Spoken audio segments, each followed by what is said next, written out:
और पीटीआई और पीएमएल की लड़ाई बिल्कुल सेम लगती है मुझे, कि इन्हीं की बिल्कुल बेतुकी लड़ाई होती है, कोई सेंस नहीं होती, बस बिल्कुल एक दूसरे को डिग्रेड करना है, एक दूसरे को हराना है, और ये होता है। और हम माल बिल्कुल भी नहीं डाला महंगाई की वजह से। तो अब बात करते हैं यार ब्रॉयलर की। ब्रॉयलर आप देख रहे हैं माशाल्लाह से सारे के सारे सेल आउट हो गए हैं, सारे के सारे मैंने भेज दिए, उनकी मैं डिटेल वीडियो कोशिश कर ली है बिल्कुल ब्लेड जैसी। तो उस चक्कर में आके दोनों चूज़ा फिर जाहिर सी बात है वो डिस्टर्ब होता है, फीड खाता नहीं है, और फिर वो मोटेलिटी होना शुरू हो जाती है। तो मेरे अस्सलामुअलैकुम and welcome back to another episode. आज की दोस्तों उम्मीद करते हैं आप सब लोग खैरियत से होंगे। तो भाई ये जो वीडियो है ना, ये तकरीबन है आज चूज़ों का और 20वां दिन 21वां दिन है, और ये चूज़ों की अपडेट वीडियो है। पहली वीडियो मैंने अपलोड करी थी जिस दिन ये चूज़ा आया था, और फिर उसके 3 दिन के बाद की वीडियो मैंने अपलोड करी थी। तो ये वाली वीडियो जो है ना, इसमें यार मैं आपको चूज़े का साइज़ दिखा दूँगा कि चूज़े का साइज़ क्या है, चूज़ा इस टाइम पे किस ग्रोथ के ऊपर है, और क्वांटिटी कितनी है ये, और किस हिसाब से मैंने रखा हुआ है ये। क्योंकि कुछ मसाइल आ रहे थे जिसकी वजह से ऐसे बात है कि चूज़ा थोड़ा बहुत मारा है। तो वो सारी की सारी चीज़ें मैं डिस्कस कर दूँगा, ताकि अगर आप लोग भी इसी टाइम पर कर रहे हैं काम, तो आप लोगों को आइडिया हो जाएगा कि कौन कौन से मसले मैंने फ़ेस करे हैं। और एक्चुअल में ये आते ही हैं, हर किसी के पास ही आते हैं तकरीबन। बस ये होता है कि इसकी मैनेजमेंट थोड़ी सी ईज़ी सी होती है, और उसके बाद आप अगर कर लें तो आपको आइडिया हो जाएगा, कोई इतना बड़ा मसला नहीं है। इंशाल्लाह ताला आप भी सर्वाइव कर जाएंगे। तो वीडियो शुरू करते हुए सबसे पहले मैं इनको दाना वगैरह डाल दूँगा, और मैंने केज वगैरह दिखाने कि कुछ बर्ड्स जो हैं मैंने वो केज में शिफ्ट कर दिए। तो ये केज जो आप देख रहे हो, इसके अंदर समझ लें कि मैंने तकरीबन 750 के करीब चूज़ा शिफ्ट कर दिया है। और इनका साइज़ मैं आपको बताऊं तो एक सिंगल केज के अंदर जो साइज़ है ना, वो है 2.5 फीट विथ है इसकी, और तकरीबन 2.5 फीट विथ है, और 3 फीट इसकी लंबाई है। तो ऑन एन एवरेज, और तकरीबन 12 के करीब, इसकी 12 इंच 13 इंच के करीब इसकी हाइट है। तो उस हिसाब से एक केज के अंदर जो मैंने चूज़ा रखा है ना, वो रखा है 0.25 स्क्वायर फीट के हिसाब से। अब वो कैलकुलेट करके आप देख लें। वैसे मैंने 25-25 रखे हैं, लेकिन हल्का फुल्का ऊपर नीचे होगा तो वो अपने हिसाब से आप एडजस्ट कर लें। तो मेरे पास अच्छे खासे केजी से ही हैं। तो इसके अंदर यह तकरीबन 750 के करीब चूज़ा आ गया है, और मेरे पास चूज़े की ओवर क्राउडिंग हो रही थी, इसलिए मुझे इसमें रखना पड़ा। और आप नीचे देख रहे हो यार कितनी ज़्यादा फीड्स आया हुई। तो इन केज के अंदर यार मैंने बहुत सारी सेटिंग करनी है अभी, जिससे जो है क्या कहते हैं, इन केज का जो मसला है ये वाला भी वो सॉल्व हो जाएगा। क्योंकि मसला सारा ये है ना कि इन केज के अंदर बहुत ज़्यादा फ़ीड ज़ाया हो रही है, तो फ़ीड बहुत ज़्यादा महंगी है। तो मसले हैं, तो इसलिए मैंने बाहर इसमें नालियाँ लगानी है, और वो इंशाल्लाह ताला जल्दी लगाऊंगा नया काम शुरू करने से पहले। क्योंकि एक तो फ़ीड ज़ाया हो रही है, फिर चूज़ा अच्छी फ़ीड नहीं खा रहा, तो फिर वो नुकसान है ना। और आजकल फ़ीड के रेट हम सबको आइडिया है किस हिसाब से चल रहे हैं। तो और उसके अलावा फिर चूज़ा गंदी फ़ीड भी खा रहा है, तो उस सबको मैंने चेंज करना है इंशाल्लाह। और बाकी नीचे जो फ्लोर पे आप चूज़ा देख रहे हो, वो तकरीबन तकरीबन 750 है, यानी कि ओवरऑल मेरे पास यहाँ पे इस टाइम पे 1500 चूज़ा है। और इसकी एक वैक्सीन डिले हो गई थी, क्योंकि मैंने आपको बताया इनमें हल्का सा मसला आया था। मसला क्या आया था, मसले का सिम्टम क्या है, वो मैं इंशाल्लाह इसके बाद समझा दूँगा, आपको दिखा दूँगा। तो उस चक्कर में इनकी वैक्सीन मैंने डिले कर दी, क्योंकि देखें अगर आप लोग सोच रहे हैं ना कि बर्ड आपका डिस्टर्ब है और वैक्सीन कर दें, तो भाई इस तरह की हरकत कभी भी नहीं करेगा। पहले बर्ड को आप सेट करें, उसके बाद वैक्सीन करेगा, क्योंकि वैक्सीन का एक अपना स्ट्रेस होता है। और अगर आपका बर्ड पहले से ही डिस्टर्ब है और आपने वैक्सीन करी, तो हो सकता है कि आप एनडी की वैक्सीन कर रहे हो और आपको बस एनडी आ जाए। बहुत ज़्यादा चांसेस हैं इस बात के। तो कोई भी आपको कुछ भी कहे कि यार पहले वैक्सीन कर दो, ऐसा कभी बेवकूफ़ी नहीं करेगा आप। मेरा अपना एक्सपीरियंस है इस काम के अंदर काफ़ी टाइम से। पहले आप चूज़े को सही करें, भले जैसे कि ये वाली वैक्सीनेशन मैंने करनी थी 90 दिन, और आज ये मैंने करी है 21वें 22वें दिन करी है। तो अच्छे खासे दिनों के बाद करिए, क्योंकि चूज़ा जो था वो डिस्टर्ब था, और जब तक चूज़ा सही नहीं होगा तो वो करना बेकार है। अच्छा, अब बात कर लेते हैं यार इसमें चूज़े में मसला आ क्या रहा है सबसे पहले। तो यार चूज़े में जो मसला आ रहा है ना, वो ये आ रहा था कि इनका जो क्या कहते हैं, लिवर का एक इशू आता है इनमें। और ये बेसिकली होता तो साल्मोनेला है, और इसमें लिवर जो होता है ना चूज़े का, वो डिस्टर्ब हो जाता है। और लिवर अक्सर अलग पिंक कलर का हो जाता है, लाइट पिंक हो जाता है। उसके अलावा डिहाइड्रेट हो जाता है, बिल्कुल ही उसका कलर वाइटिश हो जाता है। और चूज़ा जो होता है ना, उसकी निशानी ये है कि चूज़ा सुस्त होकर बैठता है, और उसके साथ साथ दोनों चूज़ा जो होता है उसकी नाली निकल आती है, यानी कि अभी मैं आपको आगे जाके दिखाता हूँ। तो इसका जो ट्रीटमेंट हम लोग करते हैं ना यार, सिंपल सी बात है। देखें, पहले दिन अगर आप शुरू में पकड़ लेंगे ना, तो बड़े आसानी से इजीली हो जाएगा। यानी कि निशानी ये होती है, जो मेरे पास एक सीक्वेंस में आता है ना, वो आता है भाई 6ठे 7वें दिन आता है पहले। तो मैं पहले से इसकी दवाई देना शुरू कर देता हूँ। उसके बाद आता है 14वें 15वें दिन। तो इस दफ़ा मैंने थोड़ा सा लेट कर दिया था, क्योंकि कुछ काम मेरे अपने फंसे हुए थे ब्रॉयलर के चक्कर में। तो ऐसा बात है, मसला रहा ब्रॉयलर की भी अपडेट इंशाल्लाह दूंगा मैं आपको। तो उस चक्कर के अंदर उसको सही करने के चक्कर में ये माल डिस्टर्ब हो गया। तो वो ऐसे बातें मैंने आपको बताया, एक आएगी तकरीबन 7वें 8वें दिन, दूसरी आएगी तकरीबन 14वें 15वें दिन, और तीसरा जो स्ट्रेन आएगा वो आएगा तकरीबन 28वें 29वें दिन। तो उस सारों के अंदर ये मसला आता है। और चूज़े की जो लुक होती है ना, वो एक इस तरह की होती है। मैं कोशिश कर रहा था कि आपको दिख जाए वीडियो के अंदर, क्योंकि थोड़ा सा जो ना वो कट रहा था। लेकिन अगर आप देखें ना इसका, तो इसका जो सीने की नाली है ना, वो बाहर आ गई है, और चूज़ा बिल्कुल ढीला पड़ जाता है, यानी कि इसके ऊपर बिल्कुल खड़े हो जाते हैं। और कोई जान ही नहीं होती इसके अंदर, और इसके बाद थोड़ी देर बाद ये मर जाएगा। और अगर आपको मैं इसकी सीने की हड्डी महसूस करवा सकूँ ना, तो आपका आइडिया होगा कि बहुत ज़्यादा इसकी सीप निकली हुई है। जैसे कि इस चूज़े की मैं आपको दिखाता हूँ, तो उससे जो ना यार ये नहीं कि इतनी ज़्यादा सीप निकली हुई है, बिल्कुल ब्लेड जैसी। तो उस चक्कर में आके जो ना चूज़ा फिर ज़ाहिर सी बात है वो डिस्टर्ब होता है, फीड खाता नहीं है, और फिर वो मोर्टेलिटी होना शुरू हो जाती है। तो मेरे पास जो अभी टोटल आई थी ना भाई मोर्टेलिटी, वैसे ओवरऑल 20-25 आई थी, और तकरीबन समझ लें कि 20-25 दोबारा आ गई। जैसे कि अभी देख रहे हैं ना ये ब्लेड नुमा चीज़ जो आ गई, और 20-25 तकरीबन दोबारा आ गई। तो चूज़ा ओवरऑल इस दफ़ा थोड़ा सा डाउन चल रहा है, पर देखेंगे इतना बड़ा मसला नहीं है अभी। अल्लाह के हुक्म से एक ही उम्मीद ये है कि इंशाल्लाह रेट बढ़ेगा, क्योंकि अभी सीज़न स्टार्ट हुआ है और पीछे माल बिल्कुल भी नहीं डाला महंगाई की वजह से। तो अब बात करते हैं यार ब्रॉयलर की। ब्रॉयलर आप देख रहे हैं माशाल्लाह से सारे के सारे सेल आउट हो गए हैं। सारे के सारे मैंने भेज दिए, उनकी मैं डिटेल वीडियो कोशिश करूँगा इंशाल्लाह कल अपलोड कर दूँ, कल नहीं तो फिर पक्का 14 अगस्त को इंशाल्लाह वो वीडियो आ जाएगी। तो ब्रॉयलर जो है ना यार अभी सिर्फ़ और सिर्फ मैंने 2 बर्ड्स रखे हैं, और मैं चेक करना चाह रहा था कि ब्रॉयलर मैक्सिमम कितने वेट पे जाते हैं, और इनके साथ कुछ मिस्री वैसे ही छोड़ दी है क्योंकि वो बड़े थे। तो अभी तकरीबन 3 किलो के करीब ही क्रॉस कर चुके हैं। और मैंने जो ब्रॉयलर सेल करे थे वो मैंने सेल करे थे 400 रुपये, 380 रुपये केजी के हिसाब से, 380 और 400 रुपये की एवरेज निकाल के सेल करे थे। किस तरह के सेल करे थे वो सारी डिटेल मैं नेक्स्ट वीडियो में डालूंगा। तो बस अभी ये 2 बर्ड्स रखे हैं मैंने, और मैं सोच रहा था कि ज़रा इनको साफ़ सूफ़ करके इनके कोई नाम शाम रखते हैं, और फिर उसके बाद जब तक मैक्सिमम इनका वेट देख लेते हैं कितना गेन हो जाता है, ताकि एक आइडिया हो जाए ना कि ब्रॉयलर भी अपना मैक्सिमम वेट कितना ले सकता है और कितने ड्यूरेशन तक ज़िंदा रह सकता है। अभी इनकी एज तकरीबन 2 महीने हो गई है। तो ये बात तो गई ब्रॉयलर की। और मिस्री का मैंने आपको बताया कि अब इसके लिए हम ट्रीटमेंट के लिए भाई सेम मेडिसिन इस्तेमाल कर लेते हैं इस मसले के लिए, क्योंकि ये मसला कोई इतना बड़ा मसला नहीं है। इस मसले के लिए देखें हम लोग यूज़ करते हैं, ये नहीं कि इस मसले का बड़ा सिंपल सा सिम्टम, मैं आपको सारी चीज़ें जल्दी जल्दी समझा देता हूँ ताकि आपको आइडिया हो जाए कि देखें पहले एक दिन पहले चूज़ा बहुत ज़्यादा शोर मचाएगा, फ़ीड कम खाएगा, फ़ीड आप डाल देंगे उसके बावजूद भी शोर मचाता रहेगा और फ़ीड कम खाएगा। ये एक पहली निशानी होती है कि बीमारी आने वाली है। दूसरी निशानी ये होती है कि हल्की हल्की मोर्टेलिटी शुरू हो जाती है, और उसके बाद मैंने आपको इसका एज ग्रुप बता दिया कि भाई इस एज ग्रुप के अंदर ये डिसीज़ आती है। यानी कि बहुत सारी बीमारियाँ हम सिर्फ चूज़े की एज पकड़ के बता देते हैं कि इसमें क्या होगा, क्योंकि आइडिया तो एक हद तक काफ़ी टाइम से कर रहे हैं, तो वो एक्सपीरियंस हो गया। वो कोर्स के अंदर भी मैंने बताया था कि बहुत सारी बीमारियाँ आप एज के अंदर आराम से पकड़ सकते हैं कि कौन से एज में कौन सी बीमारी आती है। फॉर एग्जाम्पल गम्बोरो जो है वो 8वें 9वें दिन आती है चूज़े के अंदर। गम्बोरो कभी भी 25वें 30वें दिन नहीं आती। तो एक मोटा मोटा आपको 14वें 15वें दिन भी आ जाती है, सॉरी 16वें दिन भी आ जाती है।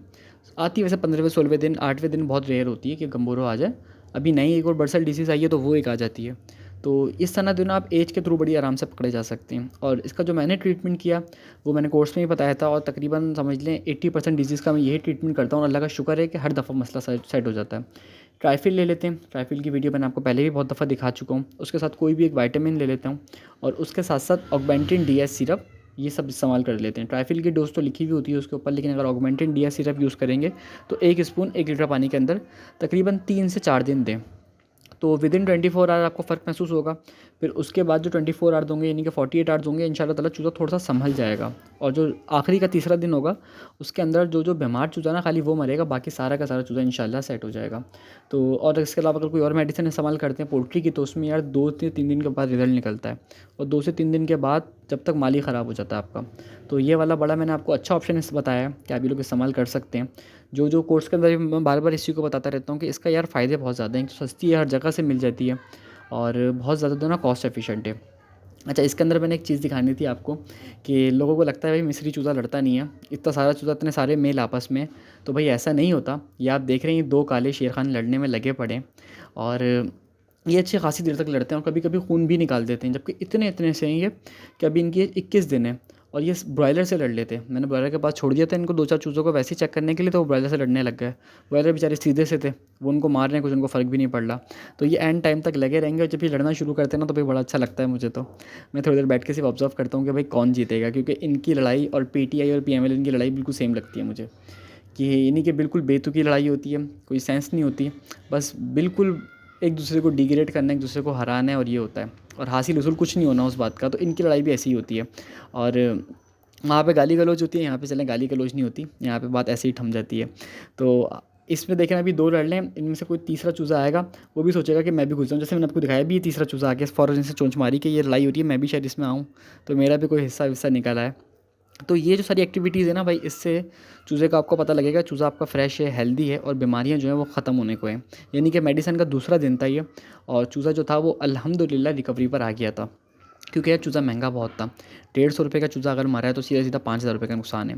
तो चलिए कारोबार है, वो होता है, लेकिन देख रहे हैं लास्ट टाइम तक इसने उसकी चोंच इतनी ज़ोर से पकड़ी हुई कि वो बेचारा हिल भी नहीं पा रहा और लगा पड़ा है आपस में। तो ये कारोबार है, ऐसे बातें, नुकसान वगैरह होता है, ये सारी चीज़ें इस काम के अंदर होती हैं। तो इस तरह की चीज़ें थोड़ी बहुत चलती रहती हैं। तो अभी देखें, ये देखिए मैं चेक कर रहा था कि कब तक लास्ट तक लड़ेंगे, और ये इतने इतने से आपके सामने ज़ूम आउट करके मैंने आपको दिखाया कितने से, और ये बस लगे पड़े हैं किसी तरीके से दोनों एक दूसरे को हरा दें। और अक्सर ऐसा होता है कि एक चूता दूसरे से लड़ता है और उसके बाद जब वो तीसरे पे जाता है ना, तो वहाँ पे वो इतनी ख़तरनाक लड़ता है कि उसकी दोनों साइड से खाल वाल फट जाती है। तो इनकी लड़ाई भी असील की तरह ही होती है, लेकिन बहुत रेयर होती है, और ये एक हद तक जो है ना एक अच्छी एक्सरसाइज भी है आपके बट के लिए, कि आपको पता लग जाएगा कि आपका बट जो है वो एकदम फ्रेश है, हेल्दी है। तो उसके लिए भी आप इसको इस्तेमाल कर सकते हैं, यानी कि एक इंडिकेशन है इसकी। तो ये तो हो गई यार बेसिक मिस्री की अपडेट, सारी की सारी मैंने आपको बता दिया कि मोर्टेलिटी मेरे पास तकरीबन 55 से 60 के करीब हो गई है अभी तक। और ब्रॉयलर का मैंने आपको बता दिया कि ब्रॉयलर इंशाल्लाह अल्हम्दुलिल्लाह सेल हो गए, और खैरियत से सेल हो गए, क्योंकि मैं बहुत ज़्यादा काम हो गया था उनका। यहाँ पे 1500 चूज़ा संभालना, उसके अलावा दूसरे फार्म पे 15,000 चूज़ा संभालना, फिर वहाँ पे मैंने कुछ लेयर की मुर्गियाँ भी रखी हुई हैं। तो इस चक्कर में वीडियोज़ भी कम आ रही थी। तो अब इंशाल्लाह ताला कोशिश करूँगा कि मैं रेगुलर होता जाऊँ। तो पहले की मैंने अपडेट दे दी आपको, अब इनकी फ़ीड कंजम्पशन वगैरह बता देता हूँ कि फ़ीड कंजम्पशन क्या है, मार्केट की रेट क्या चल रहे हैं। तो देखें अच्छा ब्रॉयलर की एक चीज़, चलिए वो इंशाल्लाह दूसरी वाली वीडियो में डिस्कस करेंगे। तो फ़ीड कंजम्पशन जो है ना इनकी तकरीबन यार अभी तक अल्हम्दुलिल्लाह ये अल्लाह के हुक्म से 4 से 4.5 बैग खा चुके हैं। इस लड़ाई को तकरीबन 4 मिनट हो चुके हैं, ये लड़ाई ख़त्म नहीं हुई। तो तकरीबन ये 4.5 के करीब बैग खा चुके हैं अभी तक। और ये फ़ीड और मेडिसिन का मैंने आपको बताया कि शुरू में मैंने इनके अंदर ओआरएस का पानी यूज़ किया था, और उसके बाद जो मैंने यूज़ किया था वो यूज़ किया था क्या कहते हैं, ट्राइफिल ऑगमेंटिन डीएस सिरप का 4 दिन का कोर्स करा दिया था। फिर उसके 8वें दिन मैंने इनकी वैक्सीन कर दी थी एनडीआईबी की, और अब करनी है इनकी एंटी लसोटा की वैक्सीन, वो आज इंशाल्लाह मैंने कर दी है। तो ये सारी की सारी वैक्सीन हो गई हैं, करनी है, यानी कि ये वैक्सीन हो गई है, ये इसका शेड्यूल मैंने फ़ॉलो किया। और बहुत सारे लोग बीच में 14वें 15वें दिन गम्बोरो करते हैं, तो यार मैं कभी नहीं करता, एक टाइम से नहीं करता आ रहा। समझ लें कि कितने टाइम से करता हुआ नहीं आ रहा, तकरीबन कुछ 2.5 साल से करता हुआ नहीं आ रहा हूँ। जिससे मैं चूज़ा लेता हूँ ना, वो मुझे हमेशा कहता है कि तुम पैसे बचाते हो। तो भाई वो चूज़ा हार गया, और वो चूज़ा भागता हुआ जा रहा है कोने के अंदर, पिंजरों के पीछे छुपता हुआ, एक दूसरा चूज़ा चूज़ा जीत गया। तो अब वो भी मुझे कहता है कि भाई क्यों नहीं करते हो, तो भाई अल्लाह का शुक्र है कभी आती ही नहीं है। और मुझे लगता है कि गम्बोरों के बाद ये देखेंगे हारा हुआ चूज़ा हमारा कैसे सिमट के पीछे खड़ा हुआ है। तो और यानी कि अल्लाह का शुक्र कभी गम्बोरो आता ही नहीं है मेरे पास, तो क्या ज़रूरत है करने की। और मुझे पर्सनली कभी कभी ऐसा लगता है कि जब गम्बोरो किया ना चूज़ा डिस्टर्ब हुआ है। तो इसलिए अगर आपके पास जगह अच्छी है, वहाँ पे कम लोगों का आना जाना है, और शहर के अंदर है, फार्म वार्म नहीं है आसपास, कोई कमर्शियल पोल्ट्री फार्म नहीं है, यानी कि कहीं आसपास वैक्सीन नहीं हो रही, तो मेरा मशवरा है कि आप भी नहीं करें भाई। आप चूज़े को खुली जगह दे दें। तो ये है कि आप फिर कर लें, अगर आपके एरिया में आती है, हमारे एरिया में नहीं आती, हो सकता है आप किसी एरिया में हो, पंजाब के किसी एरिया में आती हो, तो आप ज़रा ख्याल कर लें। और दूसरा क्या देखें, मेरा अपना एक्सपीरियंस होता है कि आप बर्ड को कम से कम वैक्सीन्स करें, एंटीबायोटिक्स भी कम से कम दें, क्योंकि देखें ये सारी नेगेटिव इफ़ेक्ट करती हैं। ये एंटीबायोटिक अगर ज़्यादा यूज़ करेंगे तो चूज़े का वेट गेन इतना अच्छा नहीं आएगा। वैक्सीन ज़्यादा यूज़ करेंगे तो चूज़ा बहुत ज़्यादा स्ट्रेस में आएगा। यानी कि समझ लें लेयर को 18 वैक्सीन लगती हैं। अब आप 18 वैक्सीन लगाने के चक्कर में आप बर्ड को कितना डिस्टर्ब करोगे। और बहुत सारी वैक्सीन तो ऐसी होती हैं जिसके अंदर हम उसको पंचर करते हैं, उसके खाल को इंजेक्शन लगाते हैं, या फिर अगर जैसे कि फाउल पॉक्स की कर रहे हैं तो फिर डबल सिंज होती है, वो लगा के पंचर किया जाता है खाल को। तो वो एक स्ट्रेस है ना हर दफ़ा। अब जितना ज़्यादा स्ट्रेस होगा तो चूज़ा आपका डिस्टर्ब होगा। तो जो नए लोग हैं यार, और वो ये किसी डॉक्टर के पास जाते हैं, डॉक्टर उनको कहता है इतनी वैक्सीन करें, तो भाई मेरा मशवरा है नहीं करें। मेरी अपनी फीड भी पोल्ट्री की है, मैंने आपको पहले भी बता चुका हूँ कि भाई हमारा एक पोल्ट्री फार्मिंग का कोर्स भी है पूरा का पूरा, और उसके अलावा मैं 5 साल से फार्मिंग कर रहा हूँ, साथ साथ मेरी पोल्ट्री की डिग्री भी है। पर उसके बावजूद भी ना बहुत सारी जगहों पर किताबी चीज़ फ़ायदेमंद नहीं होती। आपका जो पर्सनल एक्सपीरियंस होता है वो बहुत सारी जगहों पे काम आता है। यानी कि एक चीज़ आप पढ़ेंगे, उसके बाद जैसे ही आप फील्ड में जाएंगे ना, आपको वो चीज़ें बिल्कुल निगलेक्ट करनी पड़ेंगी, क्योंकि किताबें बनी हैं बाहर के हिसाब से, ब्रीड्स बनी हैं बाहर के हिसाब से, चार्ट्स बने हुए हैं बाहर के हिसाब से। फॉर एग्जांपल आपको जो लेयर का चार्ट दिया जाता है वो लेयर की ब्रीड्स का है, जिसमें ये बड़ी फेमस 2-3 ब्रीड है, इनका नाम मेरे ज़हन से निकल गया। ये इन ब्रीड्स का चार्ट मिस्री के ऊपर अप्लाई किया जाता है, जबकि मिस्री तो लोकल है, ये तो कोई लोकल बंदा उसका चार्ट बनाया। तो बनाए में लोगों ने, उसमें बहुत कम वैक्सीन है तो लोग उसको छोड़ देते हैं, वो समझते हैं कि वो चार्ट बेकार है, वो वही चार्ट यूज़ करते हैं जो लेयर का दिखाया जाता है, बताया जाता है, और लास्ट में आके देखें थोड़ा बहुत नुकसान फेस करना पड़ता है। तो मेरा मशवरा आप सबके लिए कि भाई वैक्सीन लिमिटेड करें, और अगर आपके पास 50-100 बर्ड है तो मेरा है ख्याल कि भाई आप सिर्फ एनडीआईवी करते रहें। आप यानी कि अगर 500 भी है ना, तो मेरा मशवरा है कि एनडीआईवी करते रहें, और एनडीआईवी करें, और उसके एक हफ़्ते बाद एनडी लसोटा रिपीट कर दें। फॉर एग्ज़ाम्पल अगर आप कर रहे हैं तो कि जैसे कि अगर मैं आपको समझाऊँ कि अगर आपके पास 2 महीने होते हैं वैक्सीन करे हुए, तो 2 महीने के बाद आप NDIB कर दें और NDIB के फ़ौरन बाद तकरीबन 5 दिन के बाद आप ND रसोटा कर दें, तो इंशाल्लाह ताला आपके फ्लॉक में कोई मसला नहीं आएगा। बस आपने 2 चीज़ों पे कॉम्प्रोमाइज़ नहीं करना। मैंने यहाँ पे 2 चीज़ों पे कॉम्प्रोमाइज़ किया था, मेरे पास चूज़ा थोड़ा सा डिस्टर्ब हुआ। पहली चीज़, आपने चूज़े की ख़्याल रखना है कि वो फ़ीड कितनी कंज्यूम कर रहा है, कहीं फ़ीड की तरफ से तो वो हट नहीं रहा, वरना वो चूज़ा इंडिकेट कर रहा होता है कि मैं बीमार होने वाला हूँ। दूसरी चीज़, आपने सफाई का बहुत ख़्याल रखना है, ये नहीं कि मैंने सफाई नहीं करी और गंदगी थी यहाँ पे थोड़ी बहुत, और वो पिक्चर में आपको आइडिया भी होगा पहली वाली, तो उस चक्कर में भी भाई माल डिस्टर्ब होता है। और सफाई करने के बाद चूज़ा ऐसा निखर कर आता है ना कि लगता है पता नहीं क्या, चूज़े का वेट गेन अच्छा हो जाता है, चूज़ा स्ट्रेस से बाहर आ जाता है। तो ये सारी चीज़ें आपको बतानी थी कि ताकि आप लोग इंशाल्लाह नुकसान से बचें। तो बस इतनी सी वीडियो थी। वीडियो उम्मीद है इंशाल्लाह आपको अच्छी लगी होगी। अगर आप पोल्ट्री फार्मिंग में इंटरेस्टेड हैं और हमारा पोल्ट्री फार्मिंग का कोर्स परचेज़ करना चाहते हैं तो हमसे कॉन्टैक्ट कर सकते हैं। कंप्लीट पोल्ट्री फार्मिंग बिज़नेस का कोर्स है जिसके अंदर आप each and everything poultry farming के बिज़नेस को सीखेंगे, और 2500 रुपये उसकी फ़ीस है, बहुत ही ज़्यादा मुनासिब फ़ीस है। उसके साथ साथ अगर आप उसमें डिस्काउंट लेना चाहते हैं तो बहुत ज़्यादा सिंपल है, आपने सिंपली मुझे इंस्टाग्राम पे फॉलो करना है, लिंक आपको डिस्क्रिप्शन में मिल जाएगा। साथ साथ आपने मेरा यूट्यूब चैनल सब्सक्राइब करना है और उन दोनों के स्क्रीनशॉट आपने मुझे व्हाट्सएप पे भेजना है, तो वही कोर्स आपको 1000 रुपये का पड़ जाएगा, यानी कि तकरीबन 70% डिस्काउंट। तो बहुत ज़्यादा मुनासिब रेट हैं, अगर आपको चाहिए तो आप कॉन्टैक्ट करेगा। इंशाल्लाह मिलते हैं अपने नेक्स्ट एपिसोड में, तब तक के लिए अस्सलाम वालेकुम।